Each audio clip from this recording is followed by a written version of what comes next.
Got to get my recorder on. My child, conduct your affairs with humility, and you will be loved more than the giver of gifts.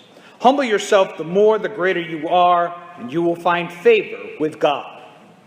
So says the prophet Sirach in our first reading. But what is humility exactly? Humility comes from the Latin word humus, meaning earth. Now, why that? Because very simply, humility is the virtue that keeps our feet firmly planted on the ground. Humility enables us to keep life in perspective. And right now, in this world that seems to have lost its perspective, I would submit the reason for that is so many in the world are failing in humility.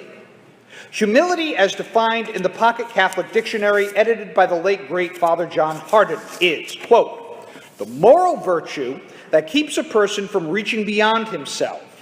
It is the virtue that restrains the unruly desire for personal greatness and leads people in an orderly love of themselves based on a true appreciation of their position with respect to God and their neighbor. Religious humility recognizes one's total dependence on God.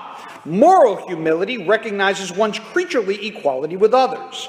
Yet humility is not only opposed to pride, it is also opposed to immoderate self-objection, which would fail to recognize God's gifts and use them according to his will. Now, do you all understand that much? That's an awful lot to swallow in one gulp, so let's unpack that. Humility is the moral virtue that keeps a person from reaching beyond himself. It restrains the unruly desire for personal greatness. Well, what's wrong with personal greatness? I mean, we had it drilled into us from when we were children. Be all that you can be. Strive to be the best in everything you do. Push yourself to excel. What's wrong? Why was that wrong? Not necessarily. When it comes to growing in virtue, we should always push ourselves to excel. Because growing in virtue not only benefits us, but benefits society and glorifies God. We can even push ourselves to excel in natural goods, like education. Because again, knowledge not only benefits us, but it also has the potential for benefiting society and glorifying God. Note this time I said the potential. Virtues always benefit society and glorify God. Natural goods only have the potential to benefit society and glorify God. Why is that? Because natural goods can also be perverted to destroy society and glorify only the self. Once again, let's use the example of knowledge and education. I, for one, am grateful that I do not have to live like ancient man. And when I'm hungry, go out to the woods, track the meat, chase the meat, and then beat it to death with a club when I finally catch up with it so I can drag it home, cook it, and eat it.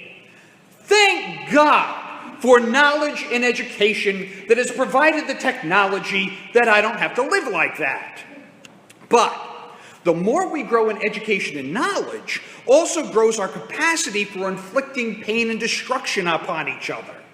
So knowledge must be tempered with the virtue of wisdom in order to be used properly.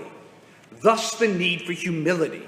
Because humility, quote, leads people to an ordered love of themselves based on a true appreciation of their position with respect to God and their neighbor. Again, humility, humus, earth, is the virtue that keeps us grounded. So of course I would never use my knowledge and education to harm others because I recognize the knowledge I possess as a gift from God, given to me by God to be used to benefit others and glorify Him who allows me to possess it. That's what humility does. It keeps things in perspective. It restrains us from acting on selfish impulse. So we can seek greatness if that greatness is for the benefit of others, not just ourselves.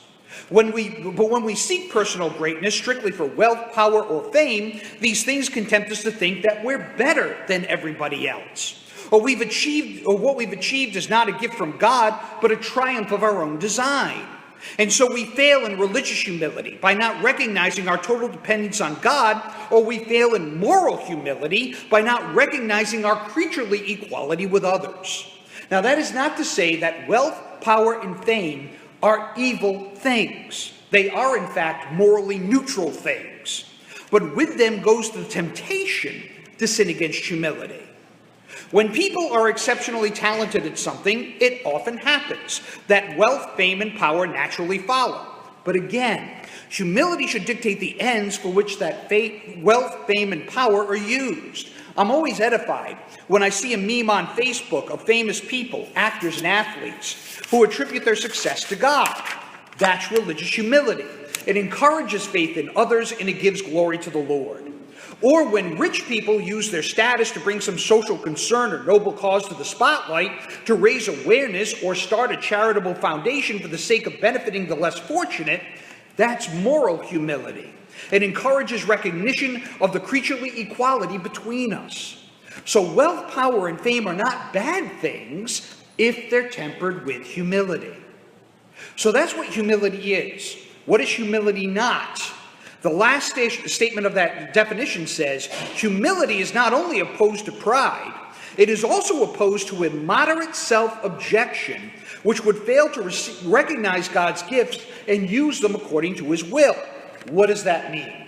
Very simply, humility is not treating yourself like a doormat. Humility is not walking around with the attitude, I'm worthless, I'm stupid. That's not humility. That's false humility.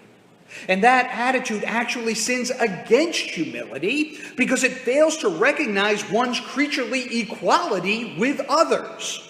God doesn't make junk. And to suggest he does sins against humility. If you have this attitude, you're not recognizing the gifts that God has given you. And if you don't recognize the gifts that God has given you, you certainly can't use those gifts to benefit yourself or others, which is exactly why God has put you here on this earth. I often encounter in the confessional sometimes, somebody will confess a sin and then tell me they've confessed it before. And then I ask them, well, if you've already been absolved from it, why are you confessing it again? And they'll say something like, well, I just can't believe God can forgive me for this. That sins against humility because it suggests my sin is greater than God's mercy. That attitude refuses to recognize our total dependence on God. So how do we grow in humility? That's simple. The golden rule. Do unto others as you would have them do unto you. Treat others as you would want to be treated. That's how we train ourselves to be humble. It sounds easy, but it's actually very difficult. But challenge yourself to do this, and by the grace of God, humility will grow in your hearts. And blessed be God forever.